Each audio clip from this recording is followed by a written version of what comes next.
ستارہ کو دل دے بیٹھا ہوتا ہے، اس لیے اب وہ ستارہ سے کہتا ہے کہ میں جب بھی تمہیں زبیر کے ساتھ دیکھتا ہوں تو مجھے اپنی بد نصیبی پر بہت افسوس ہوتا ہے۔ تو یہاں پر جو ستارہ ہے بہت زیادہ خوش ہوگی جہانگیر کی باتیں سن کر، اور اسے کہے گی کہ ویسے تمہاری مسز ہے کدھر، مجھے بھی بہت افسوس ہوتا ہے تمہاری قسمت پر۔ اب یہاں پر جہانگیر اور ستارہ میں محبت جو ہے وہ بڑھتی جائے گی، اور یہ بات زینت بھی نوٹس کر رہی ہوتی ہے کہ ستارہ کس طرح سے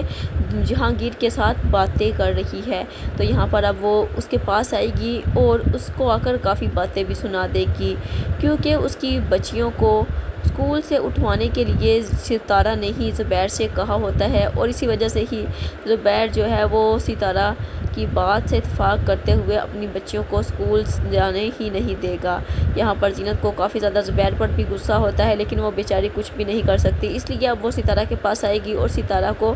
کافی زیادہ باتیں سنائے گی کہ تم جو ہو زبیر کے پیچھے، تم دولت کی وجہ سے ہی ہو، مجھے پتہ ہے تم زبیر سے محبت نہیں کرتی ہو۔ تو ستارہ سے کہے گی کہ تم ہماری زندگی میں مزید مشکلات پیدا کر رہی ہو، جس کے جواب میں ستارہ یہاں پر چپ نہیں رہے گی بلکہ زینت کو ہی باتیں سنائے گی اور اسے کہے گی میں نے تمہاری زندگی مشکل بنائی ہے، تم مجھ پر اس بات کا الزام نہیں لگا سکتی، کیونکہ میرے آنے سے پہلے مجھے پتہ ہے کہ تم جتنی اس گھر میں سکھی تھی نا، مجھے سب کچھ پتہ ہے کہ تم کتنی خوش تھی اس گھر میں، میری وجہ سے کچھ بھی نہیں ہوا، بلکہ پہلے دن سے ہی زبیر نے تمہیں ایکسیپٹ ہی نہیں کیا۔ یہاں پر زینت تو سوچنے پر مجبور ہو جائے گی کہ واقعی زبیر نے تو کبھی اس کو اتنی اہمیت دی ہی نہیں جتنی کہ اپنی بیوی کو دینی چاہیے، کیونکہ ستارہ کی جس طرح سے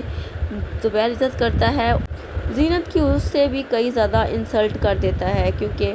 زینت تو یہاں پر گھر کے سارے کام بھی کر رہی ہوتی ہے، لیکن زبیر اس کو پھر بھی نفرت بڑی نگاہوں سے ہی دیکھتا ہے، اور یہ بات زینت سے ہرگز برداشت نہیں ہو رہی ہوتی۔ اور ان قریب اب زبیر کی آنکھیں کھل جائیں گی جب وہ ستارہ کو جہانگیر کے ساتھ دیکھ لے گا۔